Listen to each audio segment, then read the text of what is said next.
Alors, eh bien, bonsoir à tout le monde. Moi, je m'appelle Caroline Chavier et je vais, faire une présentation sur comment réussir ses entretiens. Alors l'ambition, elle est forte. Je vais vous présenter tout de suite, le programme. Je vais simplement me présenter. Ensuite, on va regarder ensemble comment est-ce qu'on peut mieux préparer ces entretiens. Je voudrais aussi faire un point sur la crise sanitaire qui vient d'avoir lieu. Nous, on a la chance qu'elle soit entre guillemets terminée, dans le sens où le confinement nous autorise à mieux bouger, mais ça a un impact sur la recherche d'emploi.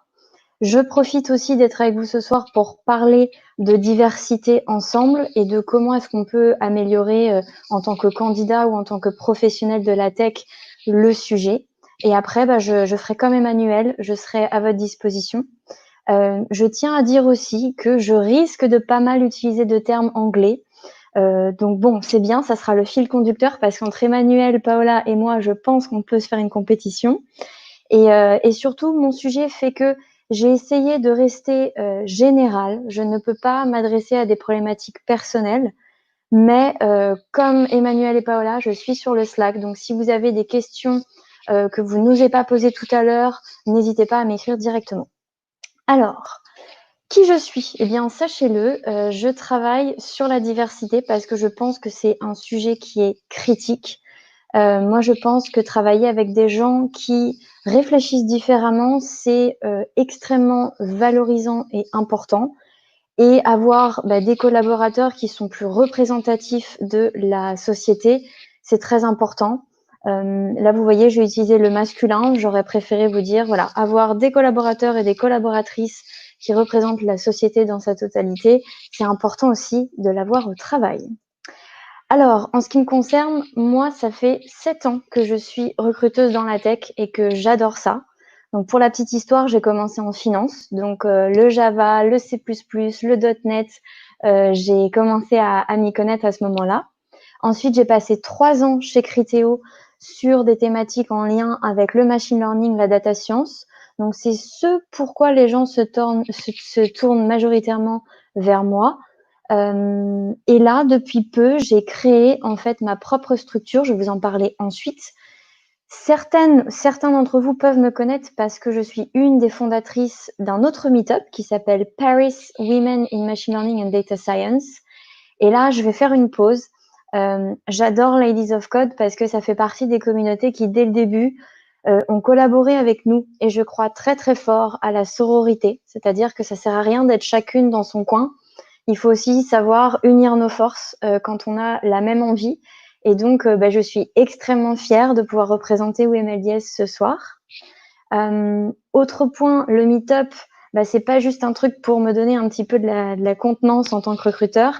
C'est une vraie passion parce que je lis sur le machine learning, je lis sur les questions d'éthique en lien avec les algorithmes et les outils tech. Récemment, j'ai fait un TEDx en Inde. Si jamais vous l'avez pas vu, n'hésitez pas à y jeter un petit coup d'œil. C'est sur la diversité et les femmes dans l'intelligence artificielle. Et comme pas mal de Ladies of Code, j'adore Twitter, donc on peut s'y retrouver. Bon, j'adore parce qu'on peut partager du contenu. Pour parler peut-être un peu plus précisément de WeMLDS, nous, notre but, c'est de promouvoir et de soutenir les femmes et les minorités de genre dans l'intelligence artificielle. Donc, je pense que vous l'avez compris, je suis pas toute seule. Il y a Chloé Agathe qui est chercheuse, Marie qui est data scientist et Nathalie qui travaille sur une structure qui va aider en fait des structures publiques à gérer leurs données. Un truc qui pourrait vous intéresser, il y en a un demain, on fait des brown lunch bags où en fait on va lire ensemble des papiers de recherche et on va les vulgariser. Donc ces papiers de recherche sont rédigés par une femme ou un groupe d'auteurs avec une femme autrice. Un truc que vous devez peut-être connaître, parce que j'en ai parlé au sein de Ladies of Code, j'ai créé avec le CTO de l'entreprise avec laquelle je travaille, Agorize, j'ai créé un programme qui s'appelle le Tech Coaching Programme. Alors Samy, le CTO, continue en fait de donner des conseils sur comment préparer des entretiens techniques, comment par exemple cibler un poste de tech lead quand on a été contributrice individuelle. Moi, je le fais toujours, mais dans le cadre de mon entreprise, The Alliance, que je vais parler, enfin présenter tout de suite. The Alliance, l'ambition, c'est d'aider en fait les entreprises à être encore meilleures sur les thématiques de recrutement. Donc optimiser un processus de recrutement, le définir from scratch, ou ça peut être les accompagner sur la réalisation de leur politique de diversité. En France, malheureusement, en fait, on ne sait jamais trop vraiment comment s'y prendre. On a envie de faire des efforts, mais on ne sait pas comment faire. Donc c'est là où les entreprises peuvent venir vers moi. Et je m'adresse aussi aux candidats, candidates qui aimeraient en fait chercher un emploi. Donc là, on travaille ensemble, où on fait aussi de l'accompagnement personnalisé. Donc tout ce qu'il faut que vous reteniez, c'est que moi, si on travaille ensemble, c'est parce que vous croyez en la diversité et que c'est pas juste un mot-clé que vous avez envie de mettre sur votre site internet. Maintenant que tout ça c'est dit, aujourd'hui, moi j'ai envie de vous donner des clés, j'ai envie de vous rendre encore plus sachant et sachante. J'ai envie que vous preniez le réflexe de encore plus préparer vos entretiens pour que ce soit des moments qui ne soient pas stressants, mais des moments où vous apprenez et où vous prenez plaisir. Donc, je sais que l'ambition elle est forte, mais j'espère qu'on va y arriver. Alors, comment est-ce qu'on peut préparer un entretien? Déjà, la première chose que j'adore expliquer, c'est qu'un entretien, ce n'est pas une évaluation, c'est avant tout un échange, une conversation. Ça, c'est important parce que ça va venir vous positionner différemment pendant le dialogue. Vous n'êtes pas face à un professeur et vous n'êtes pas un élève, vous n'êtes pas là pour prouver que vous savez. En fait, la personne qui va vous interviewer, en général, ce qu'elle va chercher à comprendre, c'est est-ce que le parcours que je vois sur votre CV, est-ce que les compétences que je vois sur votre CV, vous les maîtrisez et est-ce qu'elles sont avérées? Voilà, c'est aussi simple que ça. Donc, quand on se positionne en tant que candidate, eh bien, il faut simplement, en fait, avoir envie d'expliquer ses projets. Il faut avoir envie de faire en sorte que votre interlocuteur comprenne quels sont les outils, quelles sont les problématiques que vous avez rencontrées. Et en fait, il ne faut pas avoir peur. On ne peut pas tout savoir. Donc, parfois, moi, j'encourage vraiment les personnes à dire, bah, écoutez, là, sur cette thématique, je ne sais pas. Par contre, j'ai lu tel article et je pense que ça peut être en lien et tac, tac, tac. Si vous faites ça, normalement, tous les entretiens, vous les réussissez. Alors, bien sûr, ce que je viens de dire, ce n'est pas valable pour les entretiens techniques que vous faites à la maison parce que qui sont mesurés dans le temps. Là, c'est pas la même chose. J'aimerais aussi qu'on parle des CV. Le CV, c'est un petit peu le stress de tout le monde. Et j'aimerais encore une fois vous rassurer, le CV parfait, il n'existe pas. Parce qu'il y a beaucoup de différences selon les pays dans lesquels vous allez candidater, selon les attentes d'un recruteur. Donc là-dessus, j'aimerais vous rassurer. Une chose, dites-vous qu'un recruteur en moyenne va passer 6 secondes à regarder un CV. Alors, je suis recruteuse, ça ne veut pas dire qu'on ne lit pas. Ça veut dire qu'on a habitué notre œil à regarder tout de suite les infos qui vont nous intéresser, à savoir les mots-clés, les durées de vos expériences, ce genre de choses. Donc, ce qu'il faut que vous compreniez là, c'est que la longueur d'un CV, c'est pas la chose qui va importer. Par contre, ce qui va être très important, c'est la nature des informations que vous allez y mettre. Il faut que ce soit précis, il faut que ce soit technique. Moi, souvent, malheureusement, le problème que je vois, c'est qu'en fait, les développeurs ou les développeuses écrivent ce qu'ils ont fait, mais ne me mettent pas les technologies, ne mettent pas les résultats. Vous voyez, j'ai optimisé la latence de tant de temps à tant de temps. Ce genre de choses, c'est ce qu'on va chercher à voir parce qu'en fait, c'est ensuite ce qu'on va présenter aux managers, aux tech leads. Donc, en fait, il faut que vous nous aidiez à parler de votre parcours et en fait, à mieux expliquer pourquoi est-ce que vous êtes la personne intéressante. Donc là-dessus, on se détend sur le format du CV, on se concentre sur le contenu. Et un petit conseil que moi je m'applique par exemple, c'est que j'ai un CV où j'ai toutes mes expériences en détail. Et ensuite, en fonction des jobs auxquels je vais candidater, je vais enlever certaines informations ou je vais mettre l'accent sur certaines.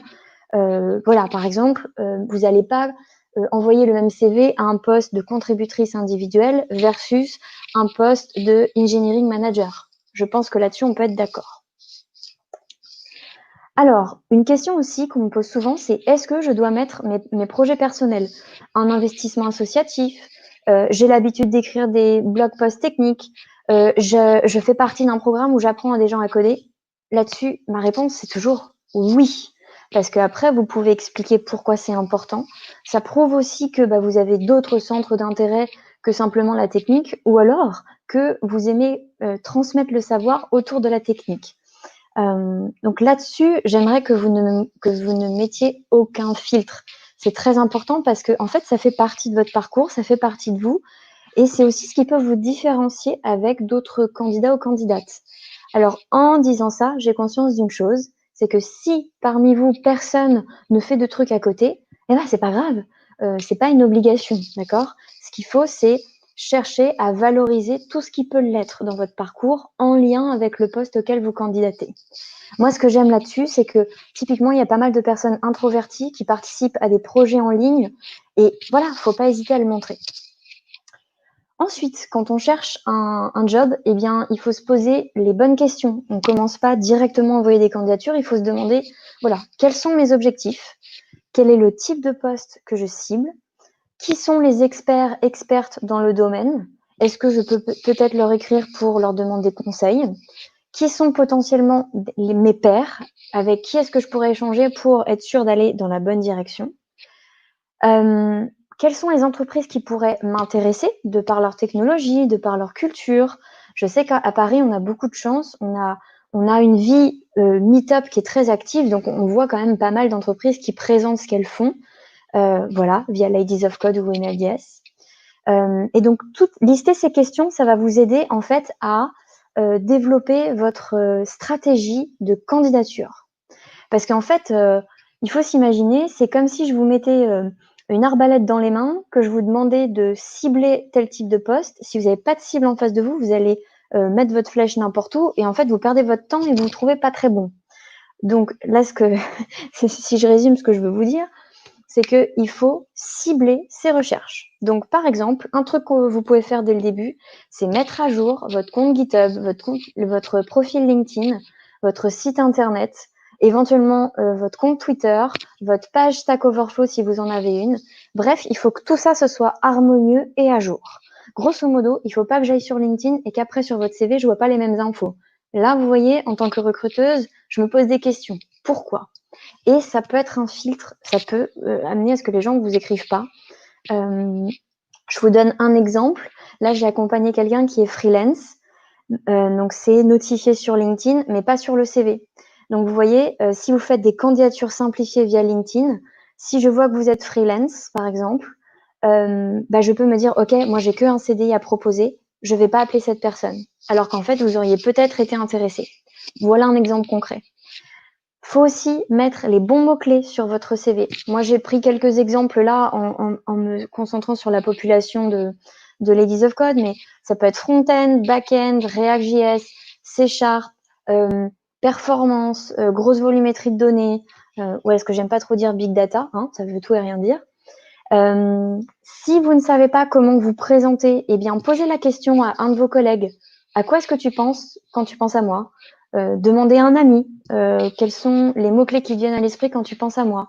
Alors attention, il faut quand même que ce soit des gens qui connaissent un petit peu votre métier parce que sinon ça peut aussi passer à la trappe et ne pas être pertinent. Regardez les profils LinkedIn des personnes que vous estimez pertinentes ou expertes dans le domaine pour que vous puissiez vous approcher au maximum de ces personnes-là. Parce que bon, on n'est pas tous égaux.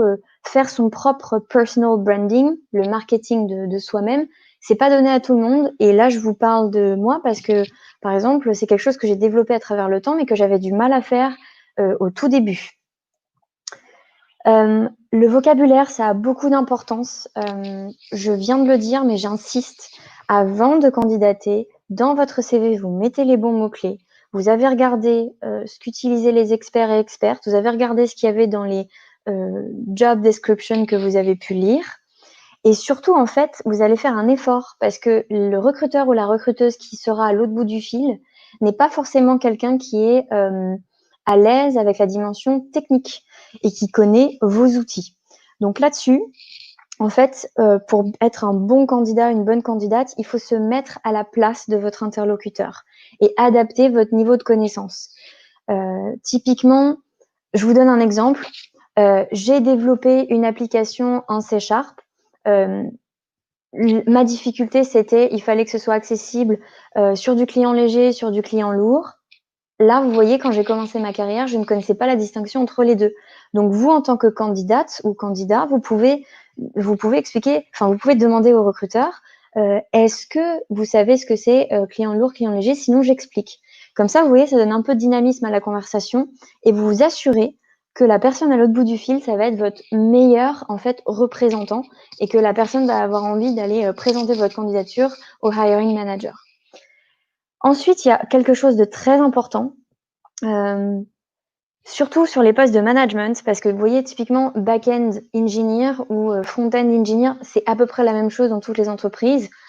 Il peut peut-être y avoir un peu de différence, mais un tech lead ou une tech lead, c'est pas la même chose chez Dashlane que chez Datadog ou que chez Doctolib. Donc, essayez aussi de poser des questions au recruteur ou à la recruteuse pour vous assurer que ça correspond à ce qui vous plaît, vous. Typiquement, un tech lead peut être amené à gérer des dimensions techniques, à gérer des dimensions humaines, et c'est pas forcément toujours le cas. Donc, creusez là-dessus. Donc voilà, encore une fois, moi, mon obsession ici, c'est de vous faire parler le même langage aux recruteurs et aussi aux hiring managers pour être sûr que vous avez des personnes qui ont envie de continuer avec vous pendant le processus de recrutement. Une référence que je tiens de Paola, donc qui va parler ensuite, qui vient d'Adriana Valdivia. Elle l'a faite lors de la dernière conférence pour Women of React. J'adore cette présentation parce que je la trouve très pratique. Elle est aussi hyper enthousiaste. Et donc là, elle donne plein de conseils que moi, en tant que non-ingénieur, je ne vous aurais peut-être pas donné. Ensuite, préparer des entretiens techniques, je ne le dirai jamais assez, c'est extrêmement important.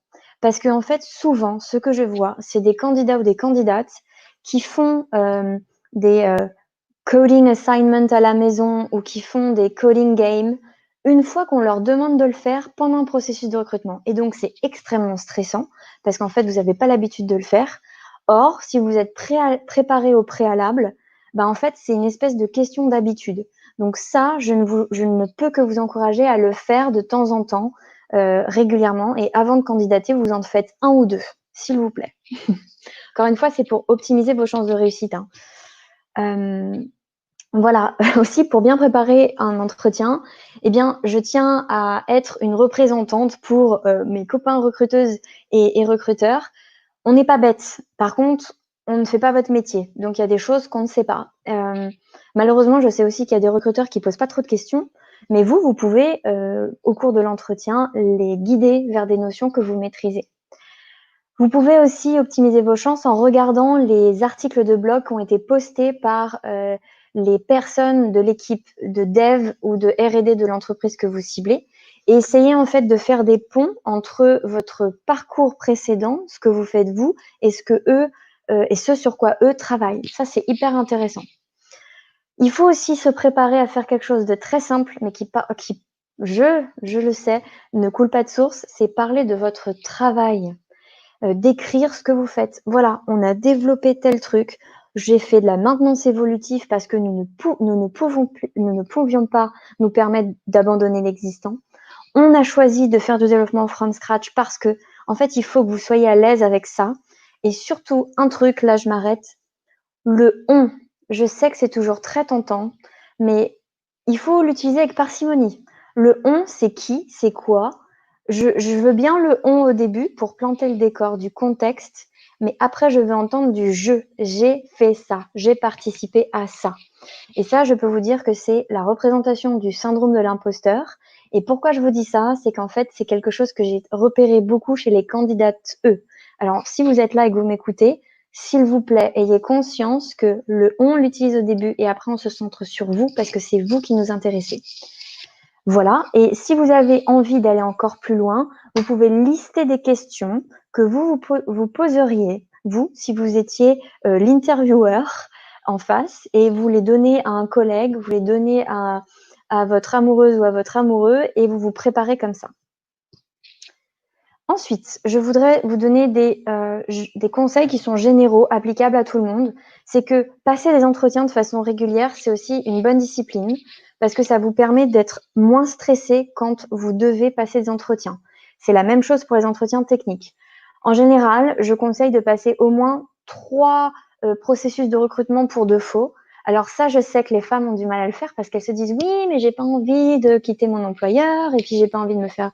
Bon, vous n'êtes pas obligé de le faire 3 fois, mais au moins 1 fois par an, c'est une bonne discipline. Je vais pas développer là-dessus, mais comme on partagera les slides, je vous laisserai les lire. Et un truc qui me semble extrêmement important, c'est que quand vous êtes candidat ou candidate, c'est vous, en fait, qui avez le pouvoir. C'est vous qui avez des compétences qui sont rares, qui sont recherchées. C'est vous qui savez développer. Et là, j'aimerais aussi faire un petit coucou aux personnes qui sont en reconversion. Eh bien, si vous estimez que vous avez peut-être pas autant d'années ou de mois d'expérience que d'autres candidatures, concentrez-vous sur les projets que vous avez réalisés dans votre bootcamp, dans votre formation. Hem, voilà, et ça, c'est primordial parce qu'en fait, si vous ne croyez pas en votre candidature, en votre savoir, c'est pas la personne en face qui va le faire. Alors, faut pas non plus être dans la vantardise, mais un juste équilibre, c'est ce qu'il y a de mieux.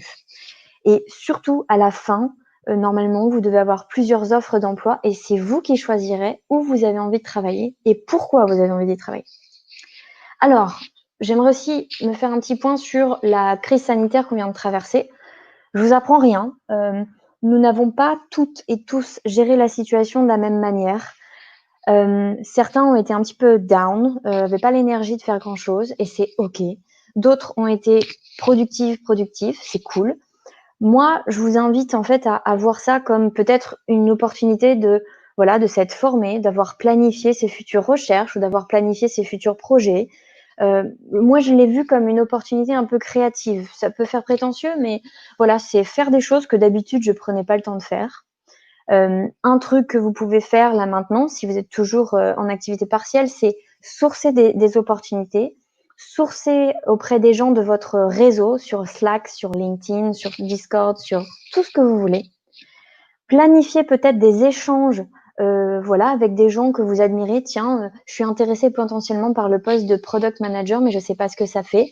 Est-ce que tu peux m'accorder, 15 minutes par téléphone? Les gens là avaient le temps et continuent d'avoir le temps, donc n'hésitez pas à le faire. Hésitez pas aussi à renverser la balance, c'est-à-dire que d'habitude, je pense que c'est les recruteurs, les recruteuses qui vous écrivent. Bah là, vous pouvez faire l'inverse.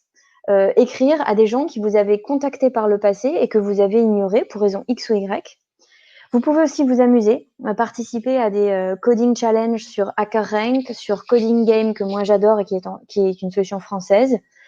Ils me payent pas pour faire de la pub, mais je les trouve hyper sympas et l'outil est cool. Regarder des documentaires, lire des livres sur une techno, sur l'histoire en informatique, ça peut être cool. Et surtout, voilà, si c'est une période que vous avez vécue difficilement, bah, n'hésitez pas à vous connecter avec des personnes de groupes comme WeMLDS, Women Who Code, All Ladies, Ladies of Code, parce qu'en fait, ça peut vous permettre aussi de voir que vous n'êtes pas toute seule à traverser la même situation. Moi, j'invite aussi beaucoup à lire l'actualité sur ce qui se fait autour d'une techno dans une entreprise, dans un laboratoire de recherche. Bref, essayez de contacter un maximum de monde pour ne pas se sentir isolé. Un truc aussi, c'est si jamais vous êtes dans le flou dans votre recherche ou dans votre entreprise, il y a un truc à savoir que je dis tout le temps, c'est do not assume, always probe. C'est n'affirmez pas un truc si vous n'êtes pas sûr que c'est le cas. Donc, allez chercher l'information. Autre chose, ça peut paraître bateau, mais il y a toujours une solution à un problème. Donc là, si vous trouvez qu'il n'y a pas assez de répondants parce que vous envoyez des candidatures, eh ben, essayez de réfléchir. Faites des A/B tests, changez vos CV, faites du sourcing de vos propres jobs. Alors maintenant, je vais me concentrer sur la diversité. Je vais aller un petit peu plus vite que ce que je pensais parce que je ne veux pas vous ennuyer. Mais qu'est-ce qui fait que moi, je me suis intéressée à la diversité? Alors, il y a plusieurs raisons, mais la principale, c'était que en tant que recruteuse en intelligence artificielle, j'avais beaucoup de candidats messieurs. C'est pas un problème en soi, mais je me disais: «Merde, quand je vais à une conférence scientifique, dans les participants, je vois beaucoup de femmes. Donc pourquoi est-ce qu'on les voit aussi peu sur scène? C'est pas normal et il faut faire quelque chose». Et de surcroît, il y a eu un mémo rédigé par un ingénieur de Google qui descend en fait leur politique de diversité. Alors, je vous invite à le lire si vous avez envie de vous marrer, et en même temps, ça peut être vachement déprimant, parce qu'il vous rappelle à quel point les femmes, on n'est pas faites pour les maths et on n'est pas faites pour l'informatique. Donc clairement, c'est un truc qui m'a mise hors de moi, et je me suis dit: «Merde, je veux faire un truc qui va créer l'inverse que ce que ce garçon a voulu faire», et c'était, donner du pouvoir à des femmes, aux alliés aussi, parce qu'il y a des hommes qui ont envie, voilà, que les entreprises soient, construites autour d'autres normes. Et il y a un truc auquel je pense tous les jours quand je travaille, c'est une citation de Federica Mogherini. C'est pas la diversité qui va nous détruire, mais la peur de la diversité. Ça, c'est très important. Et vous voyez, en préparant les slides pour vous ce soir, je me suis dit, bon, voilà, hein, il faut quand même parler chiffres. On voit que les femmes dans la tech, il y en a de moins en moins. Un truc intéressant de Women Who Code, dans leur communauté de 200 000 femmes, on voit qu'il y a la moitié de leur communauté qui occupe des postes d'ingénieurs. Il y a pas mal de postes autour de la partie QA, des stagiaires, des solution architectes, pas mal de personnes aussi sur la partie data science management, mais c'est intéressant de voir comment c'est réparti, et je pense que si moi j'ai un conseil à vous donner, c'est il faut pas avoir peur d'aller chercher des responsabilités de management technique ou de management humain, parce que vous êtes extrêmement légitime. Alors, après, dans vos entreprises, excusez-moi, si vous êtes en recherche de recruter des personnes issues de la diversité en data science, en machine learning, WMLDS a un job board qui est gratuit. Je sais que Women Who Code, c'est payant. Je sais que Ladies of Code, il y a le Slack où on se les partage entre nous. Donc, moi, ce que j'aime chez Ladies of Code, c'est que c'est du partage entre pairs. Donc, c'est pas des recruteurs à qui vous attendent avec leurs grandes dents. Mais n'hésitez pas à faire ça. Un truc qui peut être fait, c'est regarder comment sont rédigées les offres d'emploi dans vos entreprises. Essayez de les débiaiser, parce que souvent, il y a pas mal de trucs où voilà, on sent que c'est que des bandes de dudes qui déconnent autour des jeux vidéo. Je suis désolée s'il y a des messieurs qui écoutent, mais c'est la vérité. Ça donne pas envie à tout le monde de candidater. Donc ça, faites attention. Regardez aussi les femmes dans vos organisations et proposez des augmentations, proposez des promotions si vous êtes en position de management. Il faut amplifier en fait leur visibilité et voilà, les inciter à écrire des articles. Mais si vous faites ça, faites en sorte que ce soit aussi reconnu lors des évaluations annuelles, trimestrielles ou semestrielles. Il ne faut pas juste que ce soit un truc cool comme ça. Un autre truc, donc ça, je le dis souvent à des hommes, mais si vous le voyez être fait, c'est quelque chose qu'il faut que vous mentionniez. Il y a ce qu'on appelle les manels, donc c'est des panels de discussion où vous n'avez que des participants messieurs. Alors ça, si vous êtes un homme, il faut pas y participer. Soit, en fait, vous avez plusieurs solutions. Soit vous n'y participez pas, soit vous dites je viens, mais je viens avec une collaboratrice pour montrer que les femmes aussi font partie du domaine. Soit vous vous faites remplacer par une collaboratrice. Voilà, c'est ça les trois solutions. Mais ça, les manels, c'est fini. J'en veux plus, c'est de la merde. Voilà. Ayez conscience aussi de toutes les petites attitudes qu'on peut avoir au travail. Quand on va boire un verre, c'est pas inclusif pour tout le monde, parce que tout le monde n'aime pas boire de la bière ou de l'alcool, et tout le monde n'a pas le temps d'aller boire un coup après une journée de travail. Donc ça, c'est désavantageux pour notamment les femmes, mais pas que. Essayez au maximum de mentorer, de sponsorer ce qu'on appelle en anglais des underrepresented groups. Donc ça peut être des personnes qui sont issues de la minorité, des femmes, des personnes LGBT. Moi, je crois aussi beaucoup à la puissance de la différence d'âge, parce que la tech, il y a beaucoup de jeunes personnes. C'est cool, mais il y a des gens qui connaissent Linux depuis qu'ils sont tout petits, qui ont commencé à coder en Pascal, en Fortran, et qui aujourd'hui font d'autres technos, et qui ont un savoir extrêmement précieux. Et surtout, construisez vos événements autour d'un code of conduct pour essayer que tout le monde soit hyper bienveillant lorsque vous organisez des événements. Donc j'ai terminé, je peux prendre quelques questions, et désolée, j'ai un petit peu débordé. J'espère que ça a été très clair et que vous aurez des questions.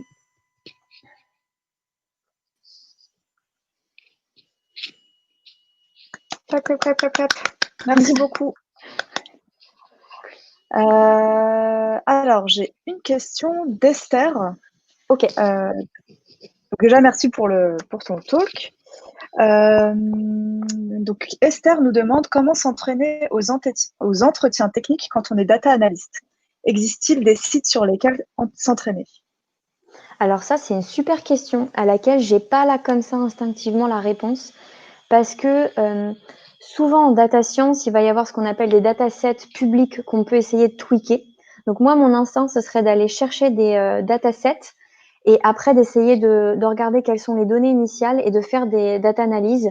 Je ne fais pas de promo, mais par exemple, on peut utiliser Tableau dans sa version gratuite et faire des analyses assez poussées et donc préparer des discussions avec des équipes produits, des équipes plutôt orientées ingénierie. Donc là-dessus, j'invite à regarder un petit peu sur Kaggle. Je sais que il y a pas mal de groupes Slack en AI and Research. WMLDS, il y a un channel dédié sur les datasets. Nous, on le fait aussi sur le Slack WMLDS à Paris. Donc voilà ce que je pourrais dire. Et après, j'irai plutôt regarder là sur des tutos YouTube parce qu'il y a quand même vachement de création là-dessus. Donc voilà, j'essaierai d'être créatif. J'espère avoir répondu, mais là, comme ça, c'est ce qui me vient. Si jamais il y a des personnes sur YouTube aussi qui ont des ressources, n'hésitez pas à les partager aussi Oui. en commentaire.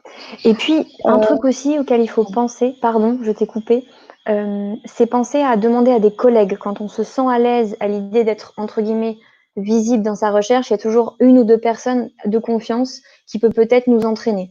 Donc ça, faut toujours y penser parce qu'en fait, c'est les trucs qu'on a à côté de soi ou sous le nez auxquels on pense pas. Voilà. Alors, nouvelle question d'Anne. Donc, merci. À un moment, tu as indiqué de ne pas hésiter à passer des entretiens, même sans vouloir changer de travail. N'est-ce pas irrespectueux pour le recruteur? Et en vrai, ouais, moi aussi, en fait, ça m'a fait réfléchir, c'est que ça m'est déjà arrivé de me demander est-ce qu'il valait pas le coup de dire, d'être transparent avec le recruteur sur, voilà, Non. je veux juste m'entraîner à un entretien, est-ce que c'est pas plus, Non, non, parce que là, bon. vous allez biaiser l'attention qu'on va vous porter et vous n'aurez pas l'information de savoir si votre parcours est attractif ou non. Et alors, moi, j'ai envie de répondre à l'inverse. C'est est-ce qu'il n'y a pas déjà des recruteurs qui vous ont fait perdre votre temps, qui vous ont fait faire tout le processus de recrutement jusqu'au bout pour finalement vous dire oh mince, on n'a plus le poste en interne ou oh mince, vous êtes trop junior, oh mince, vous êtes trop expérimenté. Donc non. Après, il faut pas non plus le faire de façon déraisonnable. Il faut pas le faire 10 fois parce qu'en plus, passer des entretiens, ça demande du temps. Donc en fait, il faut savoir ce que ça va nous apporter. Soit ça va nous mettre dans le game, voilà, ça va nous permettre de conserver une discipline. Ça va nous permettre de nous positionner, de voir ce qu'on fait très bien, de voir ce qu'on peut améliorer. Et en fait, quand le dream job il arrive, vous êtes en fait déjà prêt. Et moi, je vais vous dire, la personne qui m'a donné cette idée-là, c'est un ingénieur que je connais depuis que j'ai commencé à bosser. Ça fait 7 ans qu'on se suit. Et en fait, il me disait, bah, tu vois, notamment, ça m'aide tous les ans dans mes négociations salariales au sein de mon entreprise. Parce qu'au moins, je sais ma valeur sur le marché. Alors, et là, ce que je vous réponds un peu avec vivacité, parce que je sais que ça, c'est un biais qui est typiquement féminin. On n'a pas envie de déranger, on n'a pas envie de faire perdre notre temps. Mais à l'inverse, voilà, il y a des gens qui ont moins de, de valeur morale et qui vous font perdre votre temps. Donc voilà, faites-le de façon pondérée, raisonnable et informative pour vous. J'espère que ça a répondu à cette crainte. Et si jamais c'est pas convaincant, il faut pas hésiter à me le dire et on passera un peu plus de temps au téléphone. Ça marche. Question d'Alice 149 21 00. Quel niveau réalisation pratique on attend des gens en reconversion dans la data? J'ai une thèse en physique, plein de collègues reconvertis en data, mais les offres demandent bac+5. Oui, alors si la personne qui vient de poser la question a une thèse et qu'on demande un bac+5, tout va bien. Là, encore une fois, le chemin à faire, c'est OK, j'ai vu que les prérequis recherchés étaient ça. D'ailleurs, je vais faire une pause, un aparté là-dessus. 100% des messieurs candidatent à une job description. parce que même s'ils n'ont pas les compétences, par contre, les femmes, ils vont le faire qu'à 60% parce qu'elles se disent « Oh mince, il me manque le niveau de seniorité. Oh mince, il me manque une techno. » Alors ça, les meufs, c'est fini. S'il y a un truc qui vous plaît, si vous voyez que vous avez 1 ou 2 ans en plus en moins, tentez. Et ça se trouve, vous allez converser avec un recruteur, une recruteuse qui va vous guider vers autre chose. Alors, je reviens à la question qui était comment faire valoriser une reconversion quand j'ai une thèse. Encore une fois, je l'ai mentionné plus tôt, c'est parler des projets que vous avez réalisés dans le cadre de votre reconversion, comme si c'était un projet comment dirais-je, en entreprise. Voilà, ma problématique, c'était ça, j'ai fait ça, voilà ce que j'ai rencontré. C'est aujourd'hui utilisé par des utilisateurs ou pas. Mentionner les bonnes technologies, c'est ça en fait. Il faut réduire le chemin entre votre parcours et ce qu'on recherche. Et un petit peu comme une mère oiseau qui va mâcher le travail pour le futur recruteur et lui faire comprendre que vous avez les compétences en fait. Voilà. Alors, c'est pas facile de répondre en 1 ou 2 minutes à ce type de questions parce qu'en fait, c'est les gens que j'accompagne pour The Alliance. Je sais aussi que les entreprises sont pas forcément prêtes. Donc, si elles sont pas prêtes, c'est à vous, en tant que candidat, candidate, de mieux vous préparer. C'est chiant, mais c'est comme ça. Ça rejoint une question de JMB. Quelles sont les bonnes questions à poser aux recruteurs pour évaluer leur engagement à une politique de diversité, pour voir si c'est plus un buzzword qu'autre chose? Alors ça, j'adore cette question et merci. Parce que, alors moi, mon conseil, c'est toujours d'utiliser des questions ouvertes. Quelle est votre politique de promotion au sein de vos collaborateurs? Donc là, on promeut parce que machin. Est-ce que vous avez promu des personnes issues de la diversité lors de vos derniers cycles de promotion? Et là, alors ça, c'est toujours très drôle. Est-ce que vous participez à des meet-up? Est-ce que vous soutenez des associations qui vont promouvoir des diversités dans la tech? Si jamais aussi vous voyez que pendant vos entretiens, vous n'avez rencontré par exemple aucune femme ou aucune personne avec une couleur de peau différente, avec une formation autre que Polytechnique, l'EPITA ou l'EPITech, ça peut valoir le coup aussi de poser des questions là-dessus. Quelle est la diversité en termes de diplômes au sein de vos équipes? Voilà, posez la question, est-ce que vous avez déjà recruté des gens en reconversion? Faites-leur parler en fait des success stories et en fait des fois en fait quand vous faites ça, vous voyez en fait que c'est que du bidon. Voilà. S'il y a rien qui suit, c'est une information à exploiter pour vous. Est-ce que vous avez envie de rejoindre une entreprise comme ça? Je sais pas. Voilà. Très cool, merci. J'avais sauté une question de Lisa M. Désolée. Dans quel domaine, secteur d'activité y a-t-il le plus de femmes? Pas l'informatique Dans en la tout cas. tech, Bah ouais, je suis pas sûre d'avoir alors, bien compris la question. en fait, ça, alors si je peux répondre, mais oui, parce qu'en fait, je prenais ce livre qui est génialissime. Isabelle Collet, c'est une ingénieure en informatique qui a écrit Les oubliés du numérique. Et ce que j'aime chez elle, c'est que elle donne pas mal de solutions et elle référence toutes les études sur ces questions-là.